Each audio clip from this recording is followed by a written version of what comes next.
Hey guys, Nicholas Jansen here. So basically what you're about to see, or technically hear, is the prototype pilot episode for a movie podcast I want to develop called the Earnest Perspective. What this video is essentially a spoiler-filled review and discussion about Avengers Age of Ultron. And that's kind of the format that I want to go with moving forward, just a review of a movie. A long-form discussion about it, because I've been wanting to do something like that for a long time, a kind of podcast, and I think that's a better way to discuss movies in a long-form format.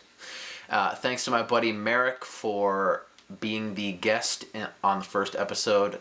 If you want to listen to the first episode, but you don't want to watch it on YouTube, you can follow the link in the description to the SoundCloud, soundcloud.com/theearnestperspective. All the episodes will be up there. I might upload highlights to the channel, but not every episode will be up on the channel because that's a lot of videos. Alright guys, without further ado, I hope you guys enjoy it. And yeah, here is the first ever episode of the Earnest Perspective. Subscribe. Peace.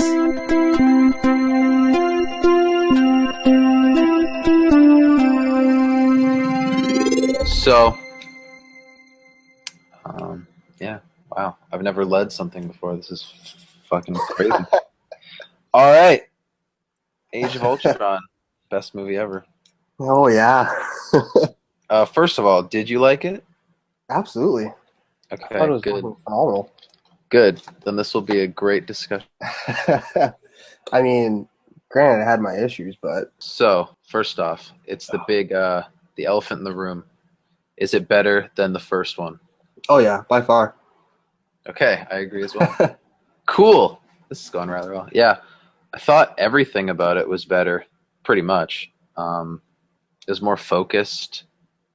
Yeah. There was definitely more character development.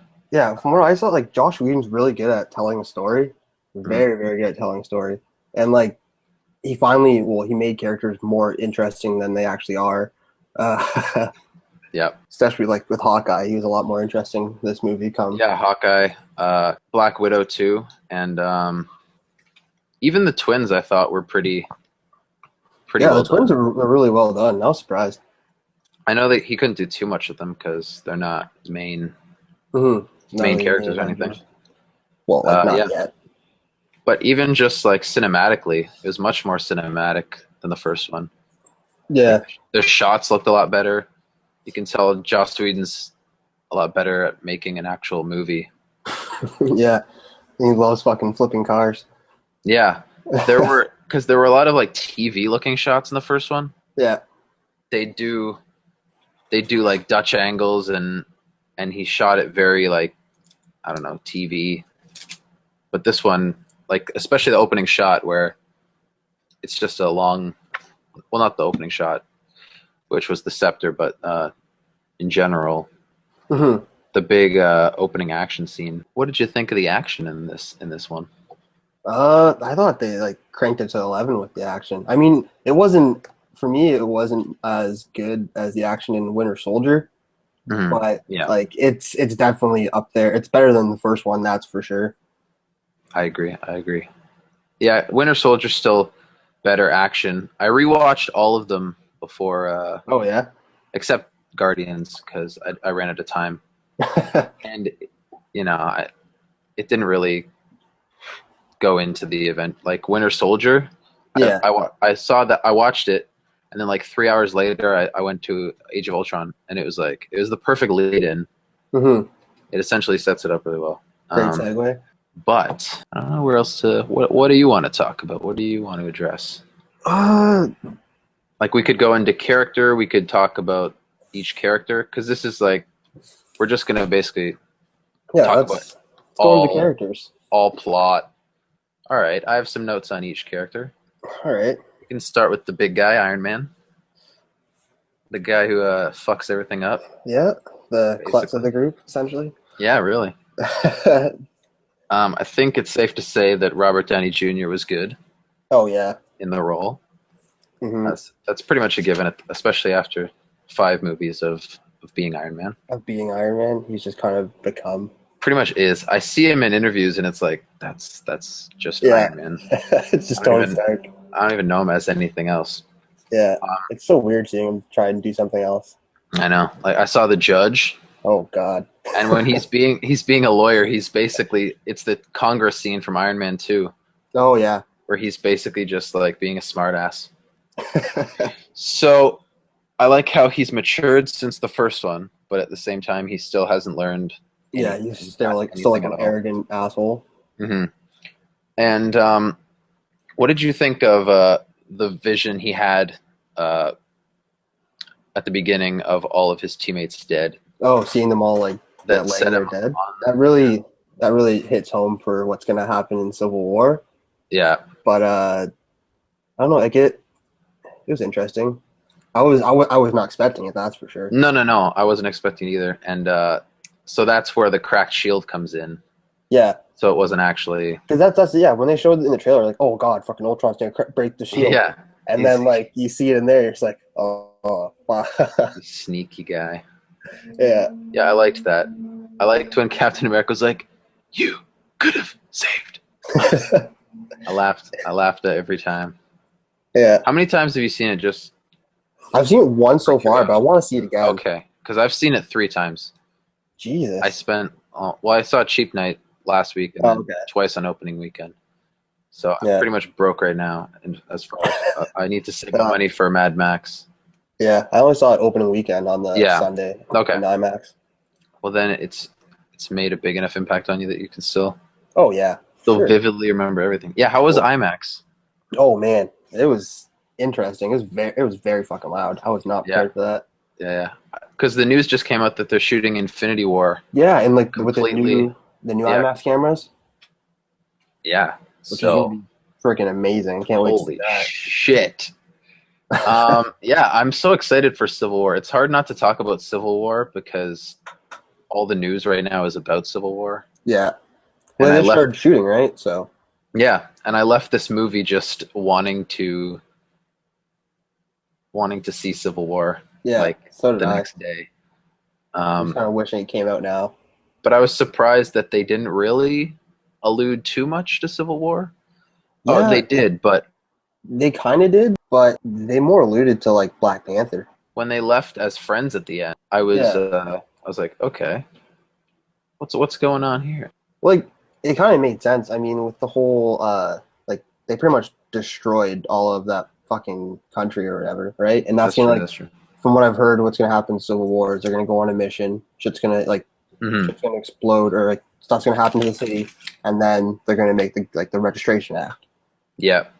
So like they have this track record of already destroying New York, destroying a European country, and now something else. So like it's building up. And the Hulkbuster fight, which left a lot of destruction, which was amazing. That was a great freaking scene.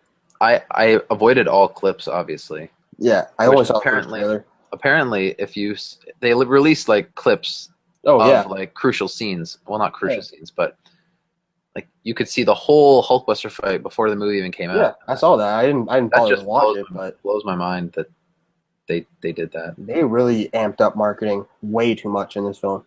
Yeah, it reminded me of Amazing Spider-Man 2, and they put so many trailers and clips out in the weeks leading up, and then there were no surprises whatsoever.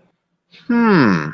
I guess let's do favorite moments. So the party scene was my favorite moment. Really? In the whole, my favorite scene. Okay. I have to say. And then we'll get back to characters in a bit. We'll go on to some more characters. Yeah. Did we just do Iron Man? Yeah, we literally just did Iron Man. Well, fuck that. Then we'll keep going.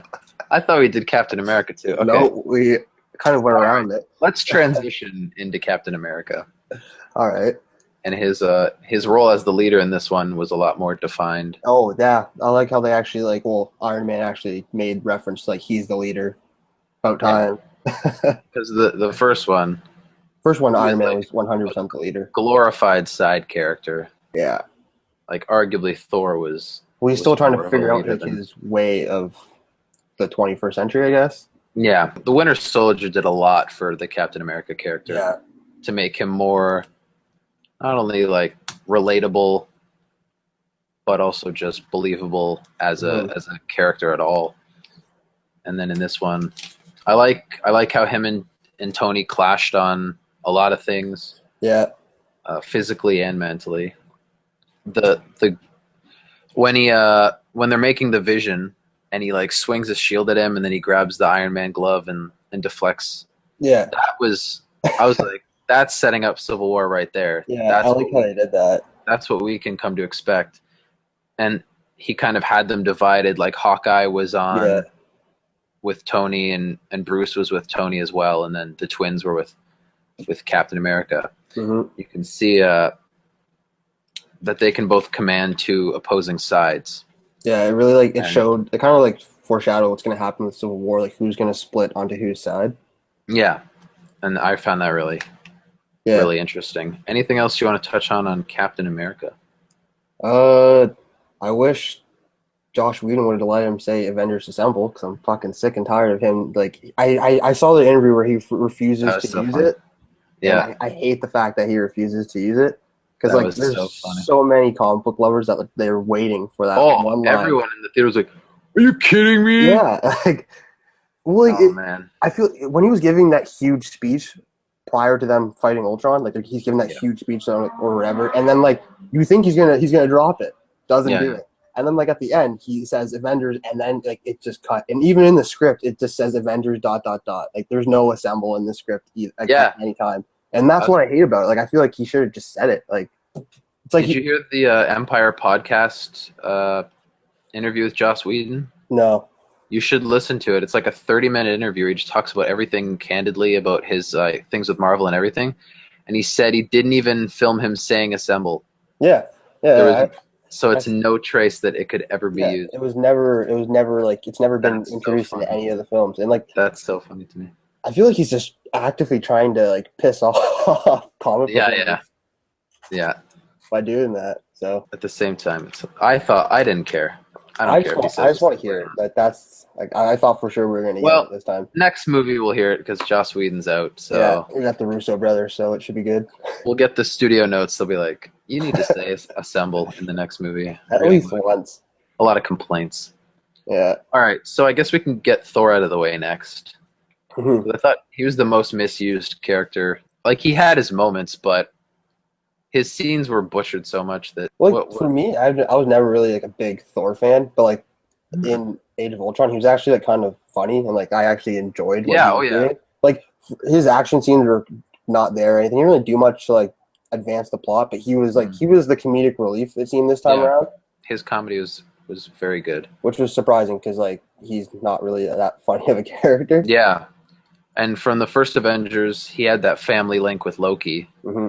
And then now he's kind of on the outside of the action. Yeah, he's just defending Earth as like an outsider.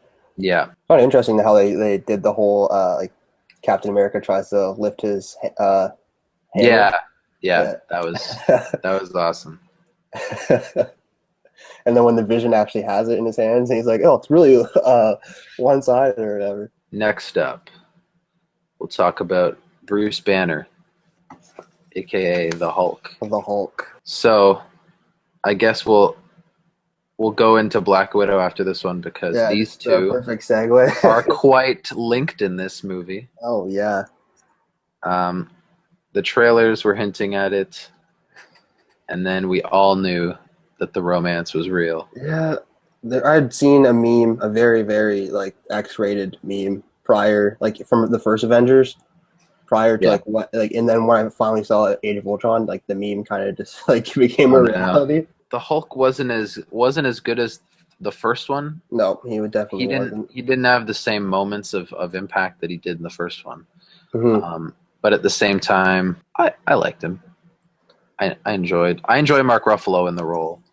I enjoy him in the role. I just feel like other than the Hulkbuster scene, he in like some of the robot battle, he really didn't do much. No, even his Banner, he really didn't do much. He just said like he agreed with Tony, but like barely every time. Yeah, it's true. It's true. He didn't really exist outside from Tony. Yeah, like at least outside from Natasha either.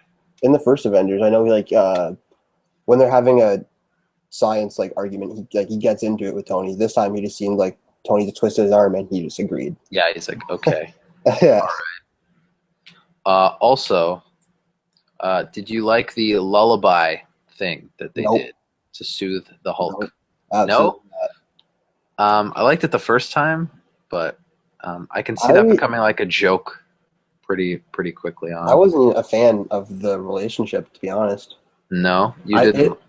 Well, like you go from last time you saw the Hulk was in the first Avengers, and then to go into Age of Ultron, where like it pretty much like the very opening scene, like they kind of established like this is like a couple years or whatever after the first one, and from what we've seen, like you're kind of forced into this relationship. Like I felt like it was really rushed. It wasn't like it really wasn't built upon because like they have that huge battle in the forest or whatever, and then she's trying to calm him down, and it's like these two are romantically involved, and then it just kind of goes from there. Yeah. Oh, sorry, someone doing the shower. Like it just seemed very. Yeah, there are definitely things we didn't see. Yeah. Kind of complicated. Yeah, it kind of just like throws you in the middle of like this team dynamic, this forming love relationship, I guess, which is weird considering like she's been a romantic interest for almost every Avenger except for Tony Stark and Thor. Well, even in Iron Man 2, kind of. Well, kind of, yeah. Like he makes jokes at it. There. Yeah. But like the first Avengers, Hawkeye, like 100%. Freaking Winter Soldier is just Captain America. Love so fest, it's like she's kind of just it's kind of rude to say. Even at the end of this movie, she's back with Captain America. Well, not back in the relationship, but she's back side by side with Captain America. Yeah. So, kind of leading the new group, but we'll get there. Speaking of Hawkeye, what did we think of Jeremy Renner as Hawkeye in this one? Finally interesting. Finally, Jeremy Renner, this is the role I wanted him to see him. Like I wanted to see him in forever. Like he was finally a good actor. And not to say he's not. I love him as the family man. That's amazing. That was the biggest twist of the movie. Is that? I didn't see it coming at all. No, either did I. He lives off the grid and everything. He had so much more to do. Yeah. He expressed how stupid him having a bow and arrow was. That scene where he's lecturing Scarlet Witch is my favorite scene in the whole film. That's your favorite moment? Okay. Yeah, because he drops the best line. Yeah. Like, none of this makes sense. That Joss Whedon really was like, okay, Hawkeye doesn't get his own movies, so we need to really give his characters due. He's never been that, prominent of a character. No. Like it was nice to see them. Like they gave him a backstory. They flushed his character out a bit more. But like even then, he wasn't he wasn't one of the major characters. Yeah, he wasn't like the focal point. But they flushed it out with the time they had. I just think Jeremy Renner is such a good actor that if you keep wasting him, there's no point in having him. Like whatsoever. I feel like he's so underused in every role he's done. Like up to and like this is a great role for him. But he for most roles he's really underused. Yeah. Oh, I remember the Bourne Legacy. What a tragedy that was. I feel like this is probably my favorite Jeremy Renner. Oh yeah. So keep that thunder for Rogue Nation. Oh yeah. Oh, he's in Mission Impossible too. Yeah. Jeez, he's wasted in that too. He doesn't really do much. I hope he does something in this one. I guess we can talk about the twins now. Go into the twins, and then we'll do Ultron, and and Vision too, I guess. Oh yeah. So many characters. So many superheroes. So many goddamn characters. The twins were great. Oh yeah, great dynamic. I loved their chemistry, because they were husband and wife in Godzilla. Yeah, to go from husband and wife to an incestuous. I know the first scene they're awkwardly holding hands and holding each other. Right off the bat, you got the vibe of these two are very close. Well, they're going the Ultimate Universe where they actually do have an incestuous relationship, both Scarlet Witch and Quicksilver. Oh God!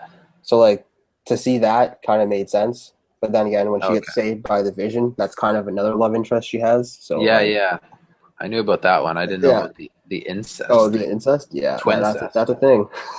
All right. Well then, that changes up the dynamic a little bit. Yeah. But What did you think of the accents? That was one of Those were brutal. one of the major complaints about their Those are performance. the thing is, I had totally forgot that they're from like a neighboring Russia country Yeah, I didn't until know. my friend reminded me going into the film, and I'm like, oh Mhm. fuck, they're gonna have an accent.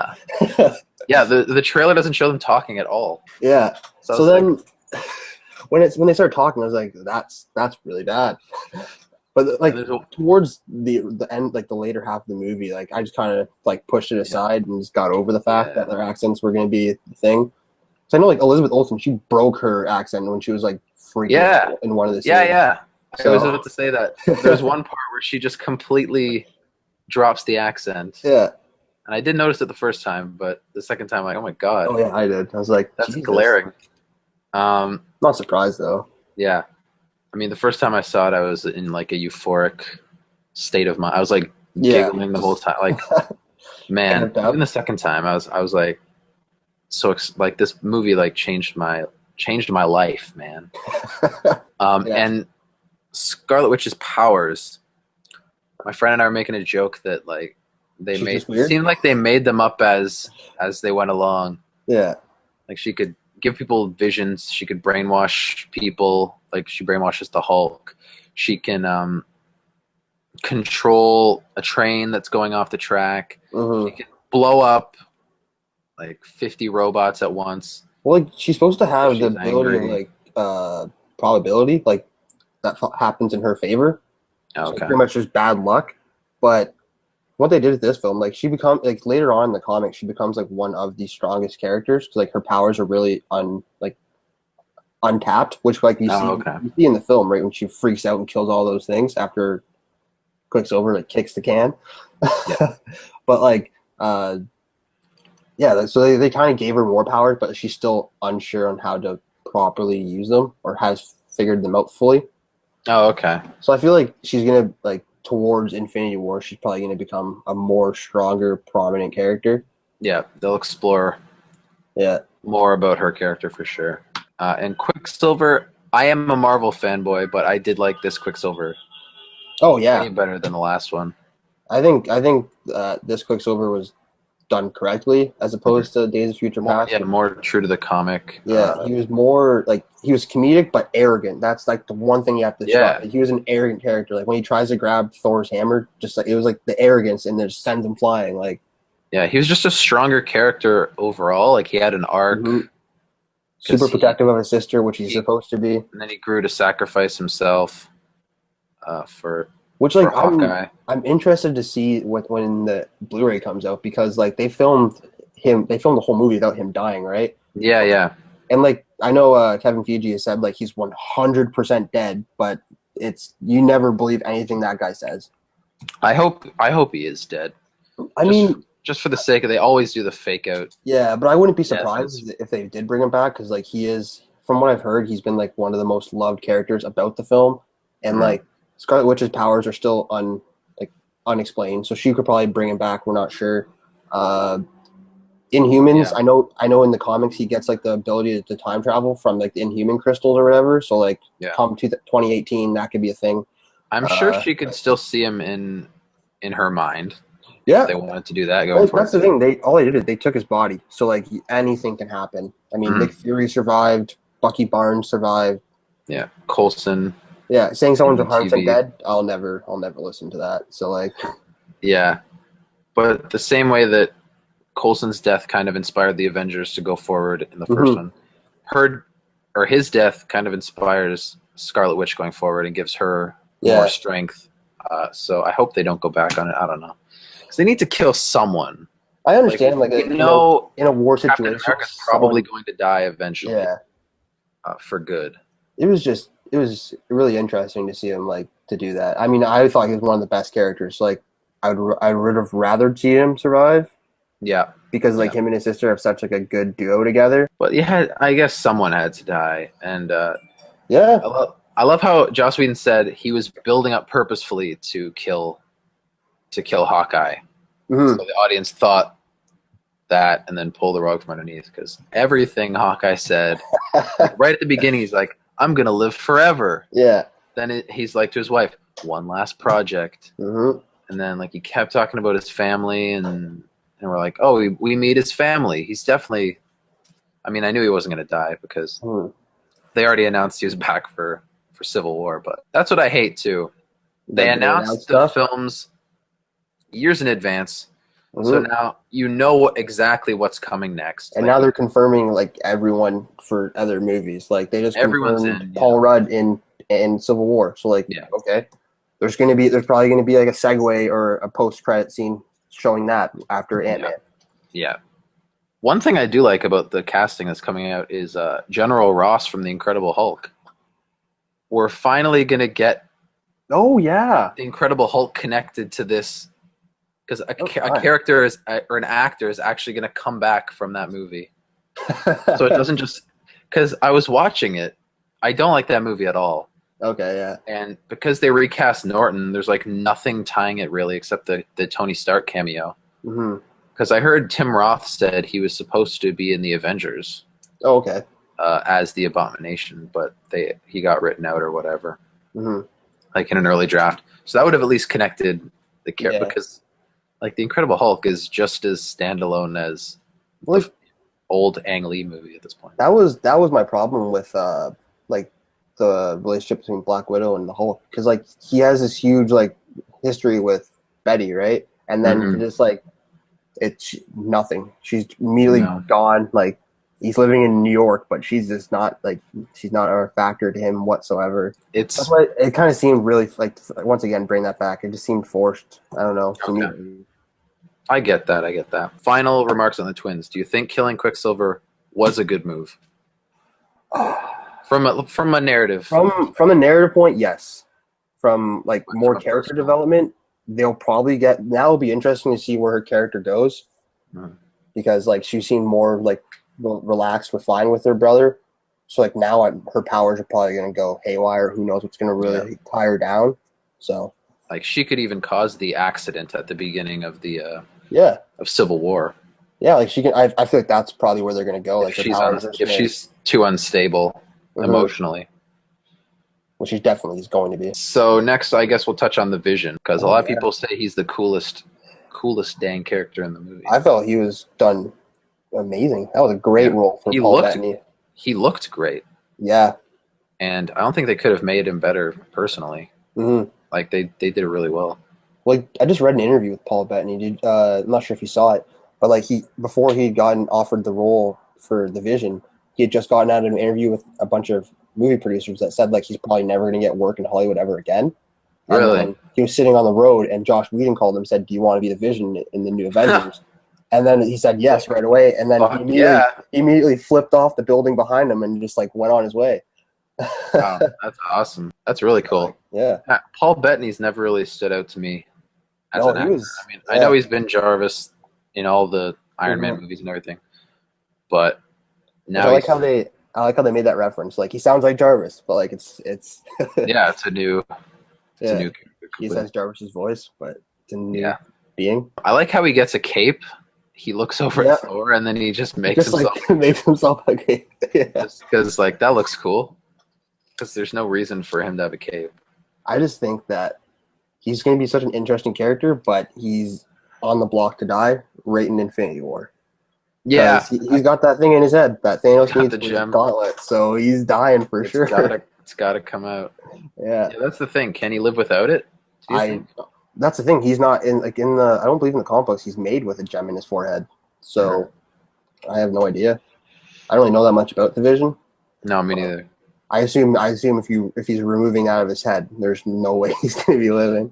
When I heard about the Vision in the movie, I looked at the Vision. I said red and green and yellow. It looks really weird. How the fuck is this guy going to blend in with? Yeah, not realistic superheroes, but more or less the look of them. They look practical in a real world setting, as practical as a Hulk can look. At the same time, I like the Vision a lot, and I liked it. The fact that he's worthy to pick up Thor's hammer. Yeah, that was probably another one of the best moments. Yeah, and you just like it's all on the swing. The whole theater went crazy when he picked up the hammer. Same. I love how the first time I saw it, it was with all the hardcore fans. Okay, like the Thursday night before, and then I saw it the next day on opening day, and like nobody was feeling it really. Really? Wow. Like a lot of the jokes were like going Not over landing? their heads, like they weren't landing. Wow. But I was still laughing. On the Sunday, it was like a mixture of like hardcore fans and like kids. Yeah. And like it was a sold out show in IMAX theater, and like everything was landing. So it was great. It was a good experience. Yeah, it's all about the theater experience for that one, because if the energy is low, Yeah. it brings you down. It's like that with like movies like that, comedies, like horrors, like those things that they have to hit with the whole audience in order to like really be effective. Oh yeah, especially comedies in a big theater. Or else it's just like it's really painful.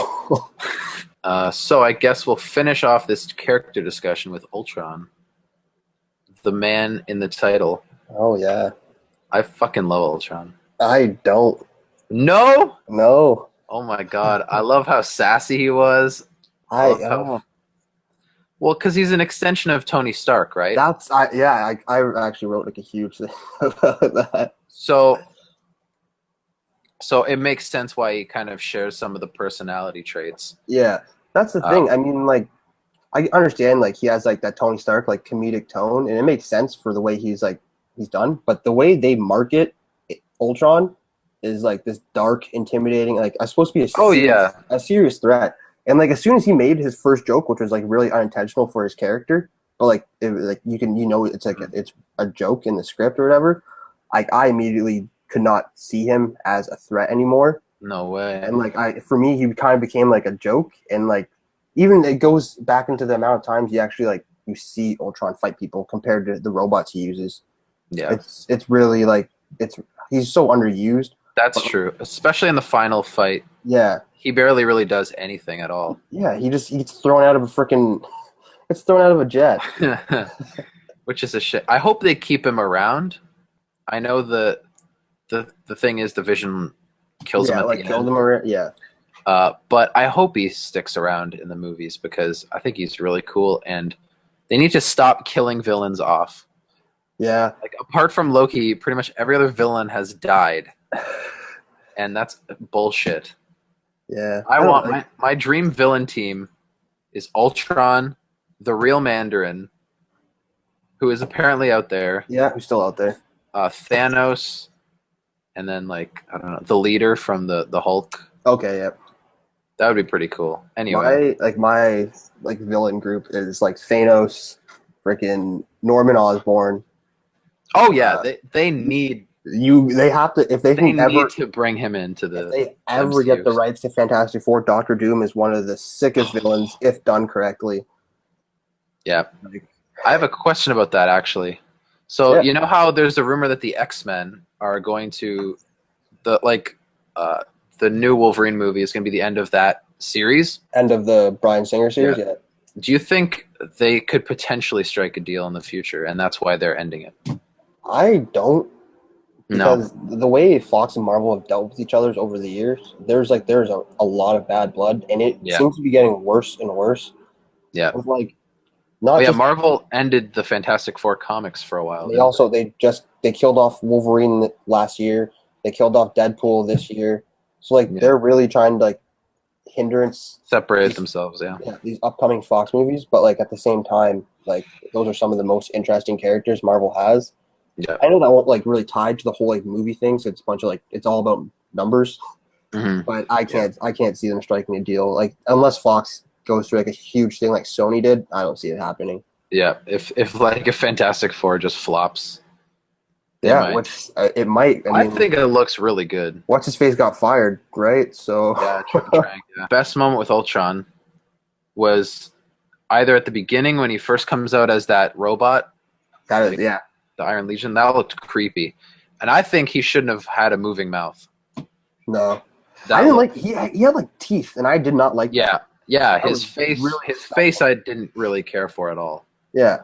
And then the scenery's talking to Black Widow, and then he like rips apart his older model, and then he comes out behind. That was awesome. That was a 6. Yeah, I was not really cool. That. But yeah, I just love how sassy he was and how funny he was. See, like for me, it's I don't know. I don't think I have like based off both Avengers, Josh Whedon hasn't done a good job in establishing a viable villain. Like Loki was really good or whatever, but that was already established from the first Thor movie that Tom Hiddleston just killed.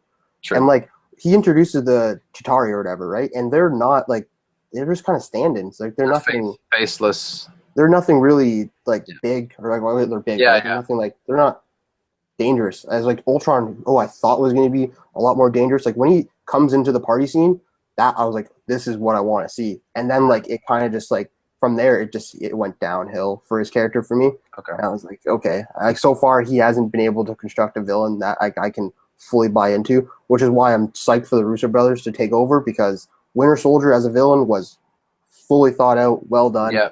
And like Robert Redford too. Yeah, I'm pumped to see what they're going to do with Thanos and Josh Brolin. So like, they got a lot of work to do with Thanos because he's shit as a character so far. But we'll get to him. It's because they keep showing him do nothing.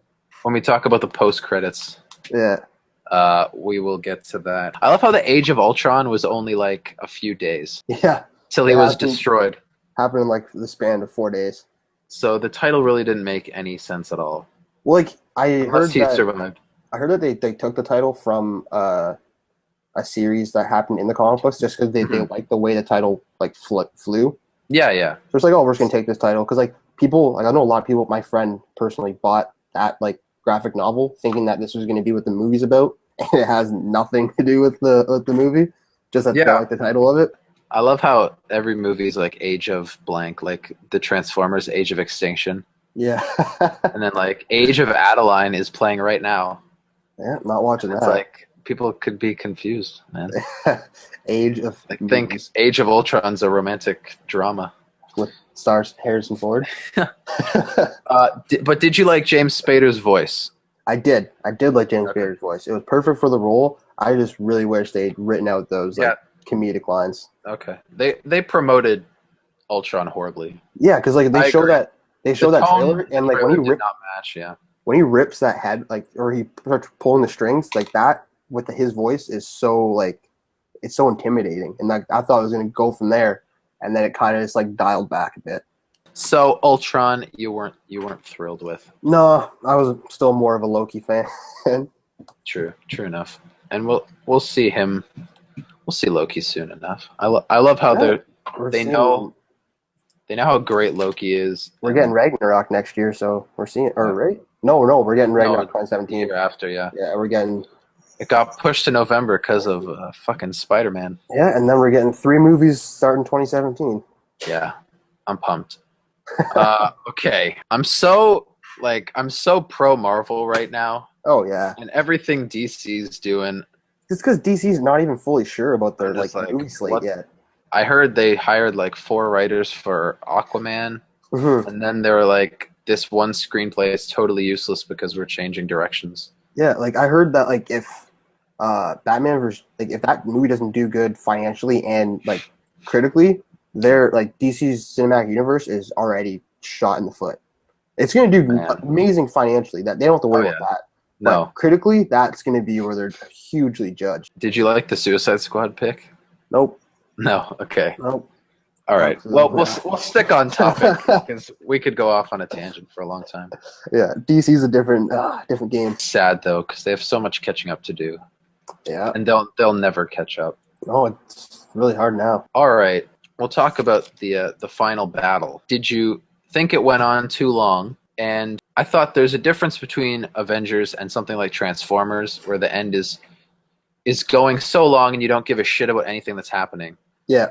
But this one, at least there's characters that are engaging and there's actual thought out humor and like I thought the battle was like the last battle was a perfect length of what it is because like even in that battle you're getting character development. That's true. Right? Like it's very, very thought out. And there's a focus on actually saving people. Yeah. Which I've heard a lot of people say that the first Avengers was just like, let's try and save the city, but like we're destroying the city. Yeah, exactly. There's a very conscious effort to like evacuate people. Yeah. And I guess that's why Ultron wasn't really around, because there was more of a focus on, saving the city and saving individual people than like smashing Ultron into a building and like like Man of Steel. I'll just say it out loud. Yeah. But like, that was, from what I heard, they like Marvel's whole thing is that they didn't want it to be like Man of Steel, where like the city's getting destroyed and there's nothing, nothing's happening of it, because that's not what they're supposed to do. They're supposed to save the city, right? So I heard like in like through the producers, like they said, like in a meeting, that like they want it to be like they want to start saving people, because like that you're gonna get Man of Steel and you're gonna get a lot of criticism for it. Mm-hmm. And we see like Civil War set up there too, like subtly. Yeah, like it's gonna happen. Something bad's gonna happen, and then they're gonna have to pay from it, right? So I love the meteor kind of analogy that Ultron uses the city to exterminate the Earth, essentially. I liked Ultron's writing when he made like the religious references. It didn't feel forced. Like, I liked his dialogue up to that, but whenever he cracked a joke, I couldn't take him as a threat anymore. Okay. When he started going biblical in the church or whatever, I was like, yeah, this is like, it seems more his character, like type of character. But then like it just, whenever he just slightly throws in a joke, it was like, like when he chops off Andy Serkis's arm, which is great. That was a great setup. He was great. Well, he's going to be the main villain in Black Panther, right? So that was a great. He was really good. I thought he was a great character.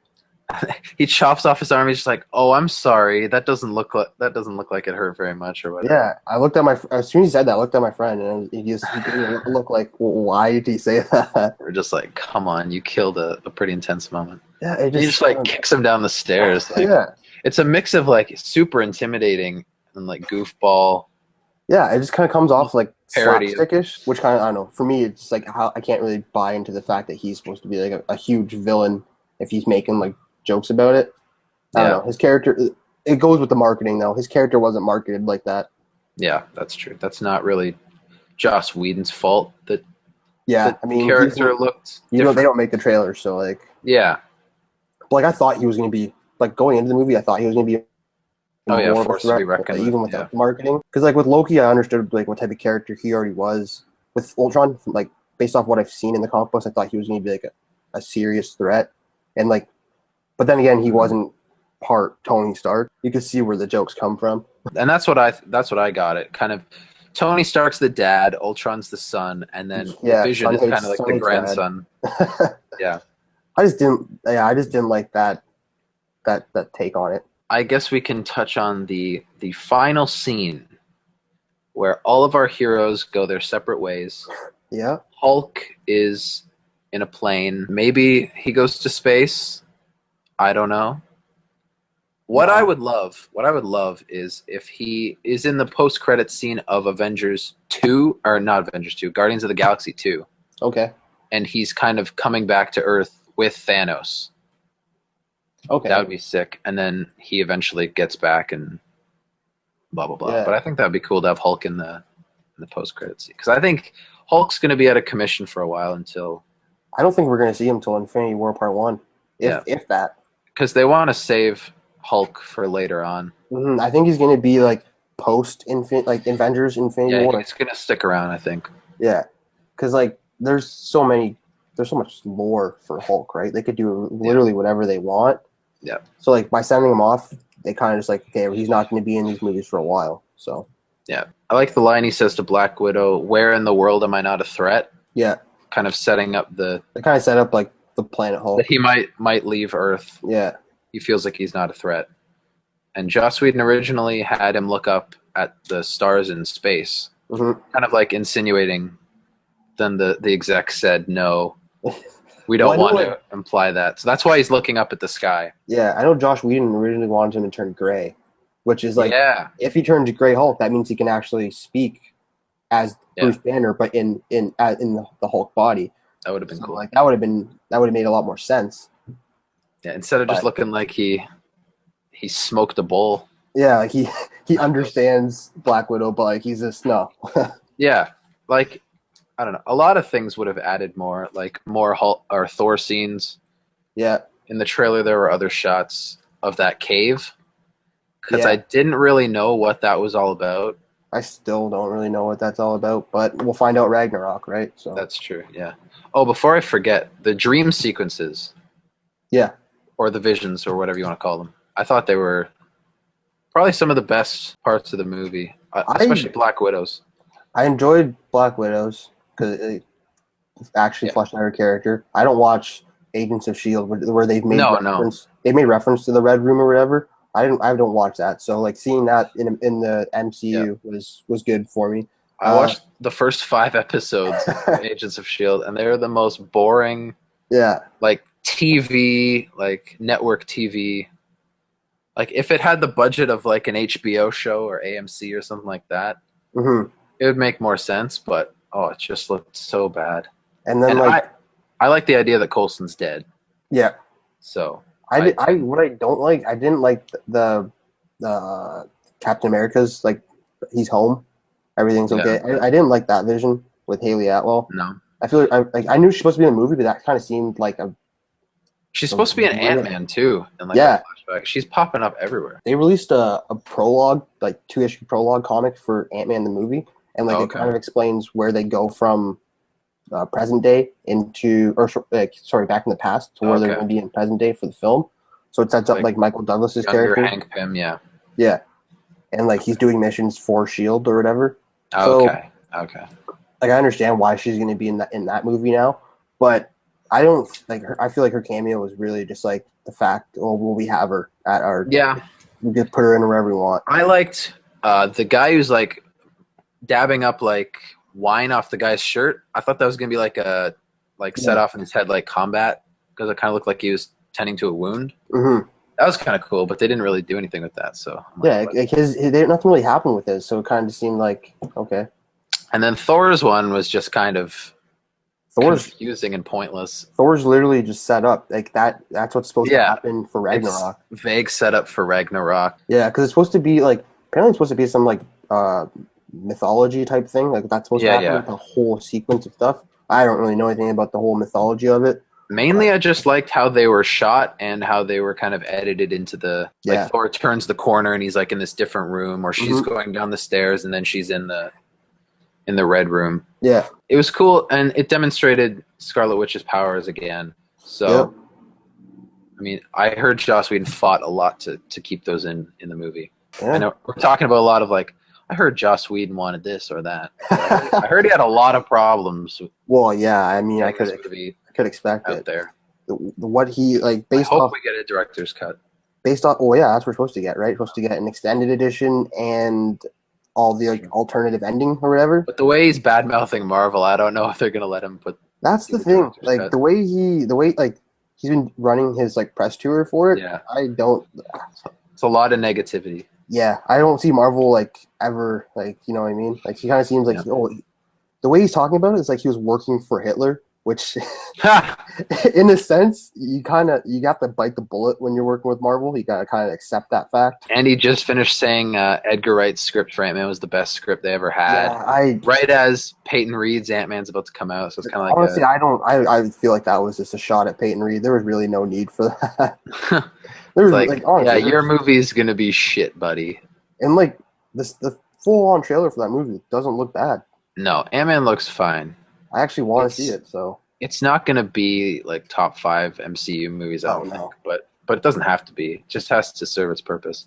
Yeah, which is the thing is, are we ever gonna see Ant-Man 2 or Doctor Strange 2, or are they just gonna be these standalone chapters? I think what they're trying to do is like by establishing that character and then bringing them into Infinity War. If their movies do good, like Guardians of the Galaxy, because as soon as it did amazing, they announced Guardians of the Galaxy 2, right? So will we see Ant-Man 2 like 6 years down the road? I feel like they'll announce Ant-Man 2 if it does financially well.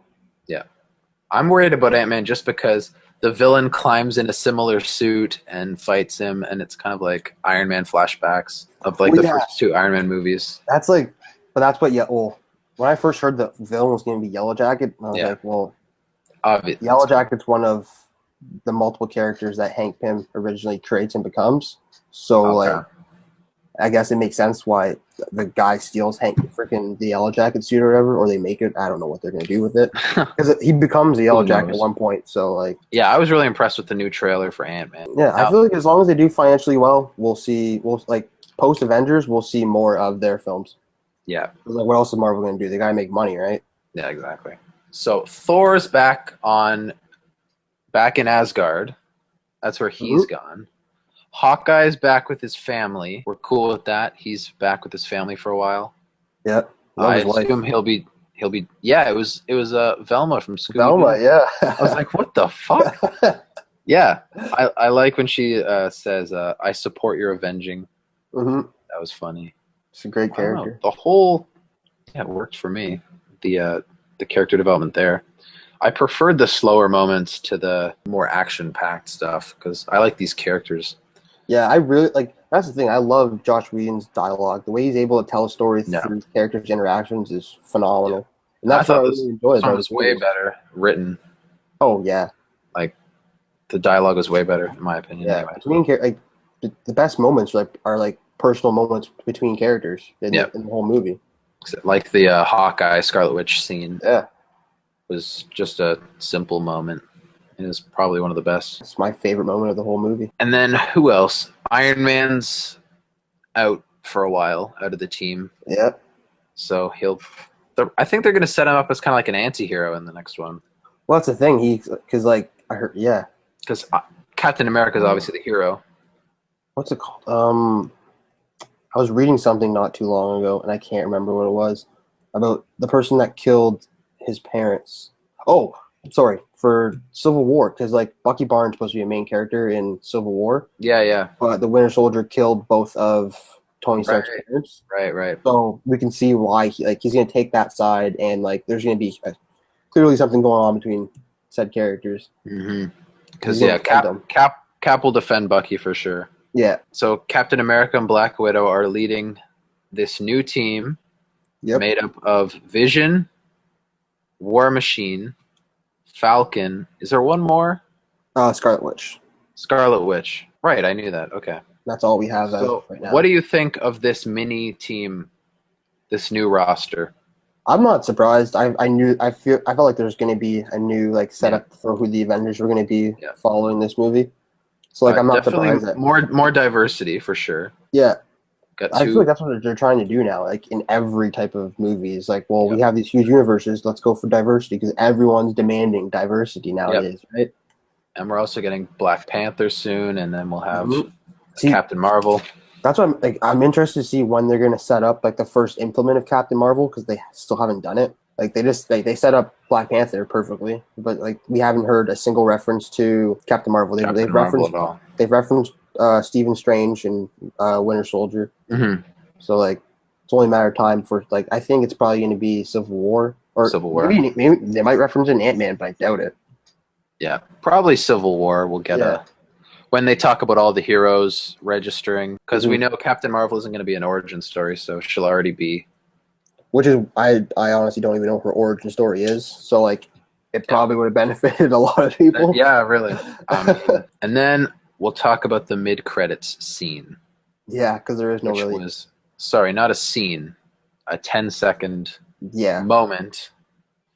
Man, what a disappointment. It didn't tell us anything new. Man, it was so awful. It's so butched. It was literally the most boring credit sequence. The fake credit sequence is better than that one. Okay, I saw someone who said the end credit sequence should have been Iron Man, Captain America, and Thor putting Thor's hammer in an elevator. That would have been a lot better. That would have been hilarious. I mean, Thor leaves right after they have that conversation, but that would have been freaking hilarious. Yeah, because some funny thing because the first Avengers they went for Shawarma, which is awesome, and that was added at the last minute because there were people at press screens that didn't see that. They did, they did the very first premiere that wasn't in there, and then he added it in.